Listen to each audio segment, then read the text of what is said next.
بھیجا. یہ عقیدہ بھی ہمیں صحابہ نے بتایا. اللہ رب العزت نے آپ کو خوبصورت بنا کر کے بھیجا. دیکھا کس نے؟ صحابہ نے دیکھا. صحابہ نے ہمیں بتایا نبی کا چہرہ ایسے تھا, نبی کی زلفیں ایسے تھی, نبی کا چلنا ایسے تھا, نبی کا بیٹھنا ایسے تھا, نبی کھاتے ایسے تھے, نبی پہنتے ایسے تھے, نبی پیتے یہ تھے. میرے دوستو, اگر پیغمبر کی سیرت کو دیکھنا ہے پھر محبوب کے اشاروں کے دروازے پر جانا پڑے گا. اگر پورا نقشہ لینا چاہتے ہو, وہ پورا کا پورا نقشہ صحابہ سے ملے گا. ہم نماز پڑھتے ہیں, 4 رکعت نماز عشاء کی فرض پڑھتے ہیں جماعت کے ساتھ. یہ طریقہ دیکھ کر کے بتایا کس نے؟ صحابہ نے بتایا, کیونکہ انہوں نے وہ نقشہ دیکھا تھا, اس نقشے کے مطابق انہوں نے وہ نمازیں پڑھی تھی. آج اگر کوئی صحابہ کو درمیان سے نکال دے, پیغمبر کی سیرت مکمل ہی نہیں ہوتی. بے شک پیغمبر کی سیرت مکمل نہیں ہوتی. اور آج کل جو دور چل رہا ہے, صحابہ اکرام رضوان اللہ تعالی علیہ مجمعین کی جو گستاخیوں کا سلسلہ جاری ہے, اللہ ان گستاخوں کو برباد کرے آمین اور انہیں عبرت کا نشان بنائے. صحابہ وہ ہیں, میں آج ہی پڑھ رہا تھا صبح کے درس کے اندر کہ صحابہ وہ جماعت ہیں جنہیں اللہ نے منتخب کیا ہے. دنیا میں 2 جماعتیں ایسی آئی ہیں, ایک جماعت انبیاء اور ایک جماعت صحابہ اکرام کی جماعت ہے. اللہ نے جنہیں نبوت کے لیے منتخب کیا وہ نبی بنے. اللہ نے جنہیں محبوب کی صحابیت کے لیے منتخب کیا وہ صحابہ بنے. اب آپ صلی اللہ علیہ وسلم آخری نبی ہیں, آپ کے بعد کوئی دوسرا نبی نہیں آئے گا, نہ قیامت تک کوئی آ سکتا ہے. اگر حضرت عیسیٰ علیہ السلام آئیں گے نبی بن کر کے نہیں, وہ نبی کے امتی بن کر کے آئیں گے, کلمہ ہمارے نبی کا پڑھیں گے, شریعت محمدی پر عمل کریں گے.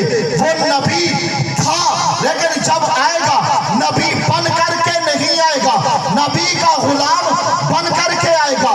میرے دوستو, جیسے نبوت ختم ایسے صحابیت ختم.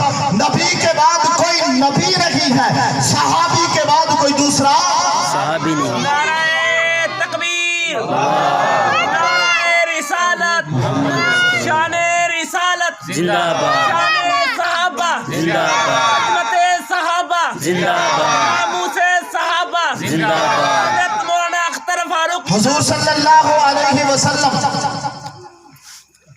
اپنے شاگردوں کی, اپنے ماننے والوں کی, اپنے چاہنے والوں کی تربیت اس انداز میں کر کے گئے.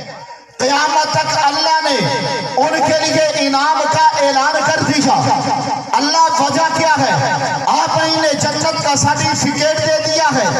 اللہ آپ نے ابو بکر کے لیے جنت کا اعلان کر دیا, آپ نے عمر کے لیے جنت کا اعلان کر دیا, آپ نے عثمان کے لیے جنت کا اعلان کر دیا, آپ نے علی کے لیے جنت کا اعلان کر دیا, آپ نے عبد الرحمن بن عوف کے لیے جنت کا اعلان کر دیا, آپ نے طلحہ زبیر کے لیے جنت کا اعلان کر دیا, آپ نے امیر معاویہ کے لیے جنت کا اعلان کر دیا, آپ نے تمام صحابہ کے لیے اپنی رضا کا اعلان کر دیا.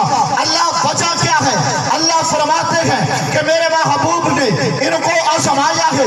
میدان بدر میں لے جا کر کے وہاں پر صحابہ اکرام کے پاس بہت ساری تلواریں نہیں تھی, کچھ تلواریں تھی, بدن پر پورے کپڑے نہیں تھے. جب جانے لگے محبوب نے کہا صحابہ دشمنوں سے لڑائی کرنی ہے. محبوب کے صحابہ نے یہ نہیں کہا اے اللہ کے نبی ہمارے پاس تو تلواریں بھی نہیں ہے, ہمارے پاس تو کھانے کے لیے بھی کچھ نہیں ہے, ہم دشمن سے کیسے لڑیں گے. محبوب نے کہا صحابہ جانا ہے. صحابہ جانے کے لیے تیار ہو گئے ہیں. محبوب نے بدر میں بلایا, صحابہ دوڑ کے آئے ہیں. محبوب نے صحابہ کو تبوک میں بلایا, صحابہ دوڑ کے آئے ہیں. محبوب نے خیبر میں بلایا, صحابہ دوڑ کے آئے ہیں. ارے وہ مار کھا کے نہیں بھاگے, وہ نبوت کے جانے کے بعد کیسے بھاگ سکتے ہیں؟ جو مارے کھا کے نہیں بھاگے. حضرت بلال حبشی رضی اللہ تعالی عنہ جب ان کو آگ کے انگاروں پر لٹایا جا رہا تھا,